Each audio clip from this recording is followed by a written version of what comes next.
వాది బండారు రామ్మోహన్ గారు కూడా మనతో జూమ్ కాల్లో అందుబాటులో ఉన్నారు.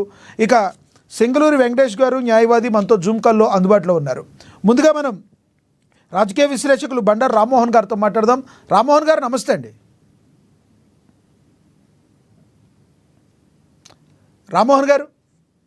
లక్ష్మణ గారు నమస్తే. మీకు అట్లాగే మన ప్యానల్ ఉన్న మిత్రులకు, మనకు అమ్మ న్యూస్ ప్రేక్షకులందరికీ కూడా 79వ స్వాతంత్ర దినోత్సవ శుభాకాంక్షలు. ఎస్ సార్, మీకు కూడా స్వాతంత్ర దినోత్సవ శుభాకాంక్షలు. స్వాతంత్ర దినోత్సవ సంబరాలు అత్యద్భుతంగా జరుపుతున్న వేళ రాజకీయ నేతల మాటల తోటాలు పేలుతూనే ఉన్నాయని చెప్పాలి. ఒక రకంగా చెప్పాలంటే బనకచెర్ల ఇష్యూ అయితే అదేవిధంగా మాటల తోటాలు ఇరు రాష్ట్రాల సీఎంల మధ్య ప్రత్యక్షంగా కాకపోయినప్పటికీ పరోక్షంగా మాట్లాడుకున్న పరిస్థితి. ఎలా చూడాలంటారు అసలు ఈ బనకచెర్ల ఇష్యూలో? ఇవాళ చంద్రబాబు నాయుడు గారు అదేవిధంగా రేవంత్ రెడ్డి మాట్లాడిన బయట ఒకటి అయితే మన దగ్గర ఉంది, అది ప్లే అవుతుంది. ఒకసారి అది చూద్దాం, ప్లే అయ్యాక మాట్లాడదాం. రెండు తెలుగు రాష్ట్రాల ప్రజలు అద్భుతంగా బాగుండాలని, తెలుగువారి జాతి అంటే తెలుగు జాతి మనది, నిండుగా వెలుగు జాతి మనది అని శ్రీనారాయణ రెడ్డి గారే ఉద్యమ సమయంలో తెలుగు జాతి మనది, రెండుగా వెలుగు జాతి మనది కనుక రెండు తెలుగు రాష్ట్రాలు బాగుండాలని కోరుకునే ఇద్దరు ముఖ్యమంత్రులు ఇవాళ సందర్భంగా అనవసరంగా ఈ బనకచెర్ల ఇష్యూ ఇక్కడ తీసుకొచ్చారని నేను అనుకుంటున్నాను. ఇవాళ తీసుకురావాల్సిన అవసరం లేదంటున్నా. ఎవరి అభివృద్ధి గురించి వాళ్ళు చెప్పుకుంటే అయిపోయింది. దానిలో భాగంగా మన బనకచెర్ల గురించి కానీ, కృష్ణా నది, గోదావరి నది జలాల గురించి మాట్లాడకపోతే ఎంత బాగుండేది. అనవసరంగా ఇప్పుడు అగ్ని కాజ్యం పోస్తున్న పరిస్థితి కనపడుతున్నాయి. ఇవాళ ఇద్దరు ముఖ్యమంత్రులు స్పష్టంగా చెప్తున్నాను, ఈ రెండు నీటి వాటాల గురించి వాళ్ళు మాట్లాడకపోతే బాగుండేది. చాలా ఉంది, పొద్దున్న పొలం ఉంది, చాలా విషయాలు మాట్లాడుకోవడానికి అవసరం ఉంది. ఆ మధ్యనే మన ఢిల్లీలో మన కేంద్ర జలవనరుల శాఖ మంత్రి పాటిల్ గారి సమక్షంలో ఇద్దరు భేటీ జరిగింది. ఇప్పటికీ ఏమంటున్నారంటే వీళ్ళు కాలు గడప దాటడం లేదు, ప్రపంచం అంతా తిరిగి వస్తున్నారు. చూడండి, మరి ఒక కమిటీ వేయమని ఇప్పటికే నిర్ణయం తీసుకున్నారు కదా. ఈ రెండు రాష్ట్రాలు కమిటీ వేయడంలో తమ మెంబర్ల పేర్లు ఇచ్చిన ఇప్పటిదాకా దుర్మార్గంగా రాజకీయానికి వాడుకోవడానికి ఇద్దరు ముఖ్యమంత్రులు రాజకీయం చేస్తూ ప్రతిపక్షాలను దెబ్బతీయడానికి ప్రయత్నం చేస్తున్నారు తప్ప ఇంకోటి ఏం లేదు. వాళ్ళ విమర్శలు తట్టుకోవడానికి వాళ్ళ తెలంగాణ అస్తిత్వ పోరాటం మీదనేమో ఇటు పక్కన రేవంత్ రెడ్డి తనదైన రీతిలో సమస్యలు పక్కదారి పెట్టిస్తాడు ఏ ప్రయత్నం చేస్తుంటే, చంద్రబాబు నాయుడు గారు కూటమి ప్రభుత్వంలో ఉండి ఆయన కూడా సమస్యలు పక్కదారి పెట్టించడానికి వాళ్ళ బనకచెర్లను బహానాగా వాడుకున్నారని స్పష్టంగా చెప్తున్నాను. చాలా తీవ్రంగా విమర్శిస్తున్నాను వీళ్ళిద్దరిని కూడా.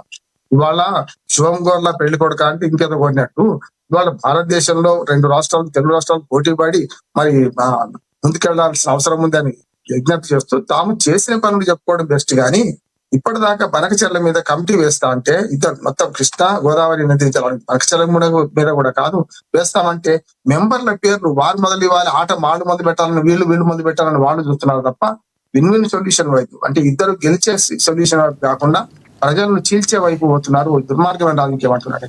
వాళ్ళ రాజకీయ అస్తిత్వ పోరాటం కోసం తెలుగు ప్రజలు చీలుస్తున్నారు. తెలుగు ప్రజలు రాష్ట్రంగా విడిపోవడం కరెక్ట్ అన్నాను. ఖచ్చితంగా రాష్ట్రంగా అయిపోయింది, 11 ఏళ్ళు అయింది. ఇంకా విద్వేషాలు రెచ్చగొట్టి ప్రజల మధ్యన ఈ విభేదాలను రెచ్చగొట్టే ప్రయత్నాలు ఈ రెండు రాజకీయ పార్టీలు చేస్తున్నాయి. దుర్మార్గం అంటున్నాయి. ఈ రెండే కాదు, ఇక్కడ ఉన్న ప్రతిపక్షాలు కానీ అక్కడ ఉన్న ప్రతిపక్షాలు కానీ తెలంగాణ ఆంధ్రప్రదేశ్ ప్రజల మధ్యన, తెలుగు వారి మధ్య, అన్నదమ్ముల మధ్యన చిచ్చు రాజు చేసే చర్యగా నేను అభివర్ణిస్తున్నాను. ఈ రెండు తప్పే అంటున్నాను. ఒక మాట చెప్తాను లక్ష్మణ్ గారు, ఇవాళ బనకచెర్ల అంశాన్ని తీసుకోవాల్సిన అవసరం లేకుండా తీసుకుంటే కూడా మనకు జీరో సంఖ్య వాడుతున్నారు ఇద్దరు కూడా. అంటే నువ్వు నష్టపోతే నేను లాభపడతా, నేను లాభపడితే నేను నష్టపోతా. చాలా సార్లు చంద్రబాబు నాయుడు గారి వాదన ఎట్లా ఉందంటే మిగులు జలాలు, వరద జలాలను వాడుతున్నారు కదా, తప్పంటున్నాను నేను. ఆరేవన్నీ మిగులు జలాలు కాదు, మెరిసేదంతా బంగారంగా. ఇవాళ కిందికి నీళ్ళు వెళ్తున్నాయంటే పైన వాటాలు వాడుకోకపోవడం. ఈ పాపం మీ అందరిది కదా. సమైక్య రాష్ట్రానికి 9 ఏళ్ళు ముఖ్యమంత్రిగా చంద్రబాబు నాయుడు గారు లేరా? అంతకుముందు కాంగ్రెస్ ప్రభుత్వంలో కాంగ్రెస్ ముఖ్యమంత్రులు లేరా? అటు కాంగ్రెస్ తెలుగుదేశం మాత్రమే కదా పాలించింది గతంలో ఉమ్మడి ఆంధ్రప్రదేశ్ లో. తర్వాత విడిపోయిన తర్వాత టీఆర్ఎస్ బీఆర్ఎస్ వచ్చింది తెలంగాణలో. కానీ అంతకుముందు పాలకులు పాపం ఎవరిది వీళ్ళదే కదా పాపం. అందుకని నేను ఏమంటానంటే గత పాలకులైన మీరే ఇట్లా రెట్టగొట్టే చర్యలు మాట్లాడుతుంటే మరి కొత్తగా వచ్చిన పాలకులు రేవంత్ రెడ్డి కానీ మొన్నటిదాకా కేసీఆర్ గారిని మాట్లాడడంలో అర్థం ఉంటుంది కదా. అందుకని నేను ఏమంటున్నానంటే ఇవాళ ఒక సీనియర్ రామ్మోహన్ గారు, ఒకటి గత ప్రభుత్వంలో 10 సంవత్సరాల పాటు ఇప్పుడు సమైక్య ఆంధ్రలో తెలంగాణకు అన్యాయం జరిగిందనే రాష్ట్రం విడిపోయింది. గత 10 సంవత్సరాలు పాలించిన కేసీఆర్ దీనికి ఒక ఫుల్ స్టాప్ పెట్టలేదంటే ఏమంటారు మీరు? చాలా చిక్కులు ఉన్నాయి. నేను ఏమంటున్నా 10 సంవత్సరాలు కాదు, ఇవన్నిటికీ ఉభయ తెలుగు రాష్ట్రాల పాలకులే కారణం అంటున్నాను. ఆనాడు సమైక్య పాలకులు, తర్వాత ప్రత్యేక పాలకులు కూడా. ఈ బనకచెర్ల విషయం నిన్న వాళ్ళు వచ్చింది, అంతకుముందు ఎందుకు లేదు? నిజంగా చెప్పాలంటే బనకచెర్ల ముందుకు తీసుకురావడం వల్ల చంద్రబాబు నాయుడు గారు ఓడిపోయే గేమ్ ఆడుతున్నారు అంటున్నారు. గతంలో పీపీ మనకు పోలవరం ప్రాజెక్ట్ అథారిటీ పీపీ ఏమన్నది, మీరు కనుక బలకచెర్ల గారిని ముందు తీసుకొస్తే అసలు మొత్తం పోలవరం ప్రాజెక్టు మళ్ళీ డిపిఆర్ సమర్పించాలి, కొత్తగా సమర్పించాల్సి వస్తుంది అని చెప్పింది. సిడబ్ల్యూసి వ్యతిరేకించింది పూర్తిగా. పర్యావరణ సంస్థలు వ్యతిరేకిస్తున్నాయి. ఆఖరి రాయలసీమ ప్రజలు ఏమంటున్నారంటే ఈ బనకచెర్ల ముందు పెట్టుకొని అనవసరంగా పోతే మన నోట్లో మనబడుతుంది, మేము గతంలో ఉన్న పాత ప్రాజెక్టు పూర్తి చేయండి, రాయలసీమ నీళ్లు ఇవ్వండి, కానీ బనకచెర్ల ముందుకు తీసుకుపోతే అసలుకి ఎసరు వచ్చే సమావేశం ఉన్నదని చెప్పి రాయలసీమలో మేధావులు, నా మిత్రులు చాలా మంది ఉన్నారు మేధావులు, అట్లానే మన రైతులు వ్యతిరేకిస్తున్నారు. మీరు కావాలని ఏదో అప్పుడు కదా జగన్మోహన్ రెడ్డి 3 ముక్కలాట 3 రాజధానుల 3 ముక్కలాట ఆడినట్టే ఇది బనకచెర్ల గేమ్ సేఫ్ గేమ్ కాదు అంటున్నాను నేను.